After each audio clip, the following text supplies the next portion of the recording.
अस्सलाम वालेकुम। मैं ਤੁਹਾਡਾ ਲੱਕੀ ਭਾਈ ਆਪਣੀ ਹੀ ਜਾਤੀ ਚੈਨਲ ਦਾ ਤੁਹਾਡੇ ਨਾਲ ਗੱਲ ਕਰ ਰਿਹਾ।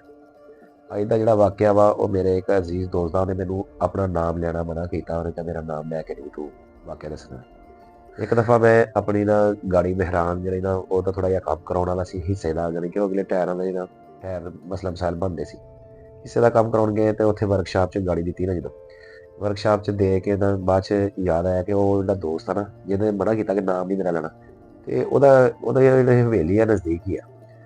ਗੱਡੀ ਵਾਲੇ ਨੂੰ ਪੁੱਛਿਆ, ਉਹਨੇ ਕਿਹਾ ਕਿ ਤਕਰੀਬਨ 2-3 ਘੰਟੇ ਲੱਗ ਜਾਣੇ। ਅਸੀਂ ਗਏ ਸੀ ਉੱਠ ਕੇ, ਮੈਂ ਤੇ ਮੇਰਾ ਭਾਈ ਛੋਟਾ ਨਾ, ਅਸੀਂ ਚਲੇ ਗਏ ਉਸ ਬੰਦੇ ਕੋਲ ਜਾ ਕੇ, ਉਹਦੇ ਕੋਲ ਜਾ ਕੇ ਮਿਲੇ ਤੇ ਦੁਆ ਸਲਾਮ ਹੋਈ। ਤੇ ਉੱਥੇ ਨਾ ਚੇਅਰਾਂ ਪਈਆਂ ਸੀ, ਚਾਰ ਕੁਰਸੀਆਂ ਪਈਆਂ।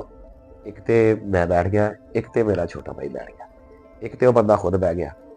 ਉਹਦਾ ਮੁਲਾਜ਼ਮ ਗਿਆ, ਮੁਲਾਜ਼ਮ ਲੈ ਕੇ ਉਹ ਆਇਆ, ਜੋ ਖਾਣ ਪੀਣ ਦਾ ਸਮਾਨ ਲੈ ਕੇ ਰੱਖਿਆ। ਉਹਨੇ ਕਿਹਾ ਤੂੰ ਵੀ ਬੈਠ ਜਾ, ਉਹਨੂੰ ਵੀ ਨਾਲ ਬਿਠਾ ਲਿਆ। 4 ਕੁਰਸੀਆਂ ਤੇ 4 ਜਾਣੇ ਅਸੀਂ ਪੂਰੇ ਹੋ ਗਏ ਬੈਠੇ। ਥੋੜੀ ਦੇਰ ਹੋਈ ਆ ਤਕਰੀਬਨ, ਅਸੀਂ ਜੋ ਖਾਣ ਪੀਣ ਕੀਤਾ ਤਾਂ ਉਨੀ ਦੇਰ ਉਹਨਾਂ ਵਿੱਚ ਇੱਕ ਬੰਦਾ ਇੱਕ ਹੋਰ ਆ ਗਿਆ ਬਾਹਰੋਂ ਚੱਲ ਕੇ ਨਾ, ਇੱਕ ਬੰਦਾ ਮਿਲਣ ਵਾਸਤੇ ਆ ਗਿਆ।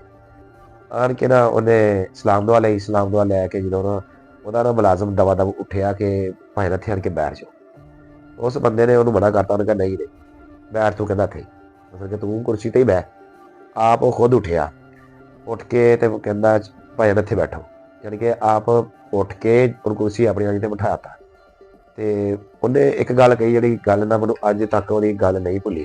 ਉਹਨੇ ਕਿਹਾ ਇੱਜ਼ਤ ਸਭ ਦੀ ਬਰਾਬਰ, ਯਾਨੀ ਕਿ ਬੇਸ਼ੱਕ ਉਹ ਬੰਦਾ ਜਿਹੜਾ ਪਹਿਲੇ ਦਾ ਬੈਠਾ, ਇੱਜ਼ਤ ਉਹਦੀ ਮੇਰੇ ਵਾਸਤੇ ਬਰਾਬਰ, ਕਹਿੰਦਾ ਤੁਹਾਡੇ ਦੋਨਾਂ ਦੀ ਵੀ ਬਰਾਬਰ, ਠੀਕ ਹੈ ਨਾ। ਜਿਹੜਾ ਬੰਦਾ ਆਇਆ ਉਹਦੀ ਵੀ ਬਰਾਬਰ। ਇਹ ਨਹੀਂ ਕਿ ਹੁਣ ਉਹ ਆਇਆ ਤਾਂ ਉਹਦਾ ਕਰਕੇ ਮੈਂ ਤੈਨੂੰ ਕਹਾਂ ਕਿ ਤੂੰ ਉੱਠ ਜਾ ਤੇ ਉਹਨੂੰ ਕਹਾਂ ਤੂੰ ਉੱਠ ਜਾ। ਅਸੀਂ ਲੋਕ ਅਕਸਰ ਇਹ ਕਰ ਜਾਂਦੇ, ਲੇਕਿਨ ਉਸ ਬੰਦੇ ਦੀ ਮੈਨੂੰ ਗੱਲ ਅੱਜ ਤੱਕ ਨਹੀਂ ਭੁੱਲੀ। ਇਸ ਗੱਲ ਨੂੰ 2-4 ਸਾਲ ਕਾਫੀ ਸਾਲ ਹੋ ਗਏ ਆ, ਲੇਕਿਨ ਇਹ ਹੈ ਕਿ ਉਸ ਬੰਦੇ ਦੀ ਗੱਲ ਕਦੀ ਮੈਨੂੰ ਭੁੱਲੀ ਨਹੀਂ। ਜਦੋਂ ਵੀ ਕਿਤੇ ਬੈਠੇ ਉੱਠੇ ਯਾਦ ਆਉਂਦਾ ਜ਼ਰੂਰ ਕਿ ਇੱਜ਼ਤ ਸਭ ਦੀ ਬਰਾਬਰ, ਯਾਨੀ ਕਿ ਉਹਨੇ ਆਪ ਖੜਾ ਹੋ ਗਿਆ, ਆਪਣੇ ਮੁਲਾਜ਼ਮ ਨੂੰ ਨਹੀਂ ਉਠਾਇਆ ਕਿ ਤੂੰ ਉੱਠ ਜਾ ਮੈਂ ਇੱਥੇ ਬੰਦਾ ਬਿਠਾਉਣਾ। ਲੇਕਿਨ ਇਹ ਹੁੰਦਾ ਇੱਕ ਖਾਨਦਾਨੀ ਨਸਲੀ ਬੰਦਿਆਂ ਦੀ ਪਹਿਚਾਣ, ਠੀਕ ਹੈ ਨਾ।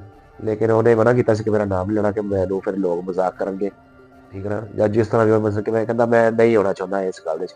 ਤੇ ਬਾਕੀ ਆਪਣੇ ਦੁਆਵਾਂ ਯਾਦ ਰੱਖਿਓ। ਅੱਲਾ ਹਾਫਿਜ਼।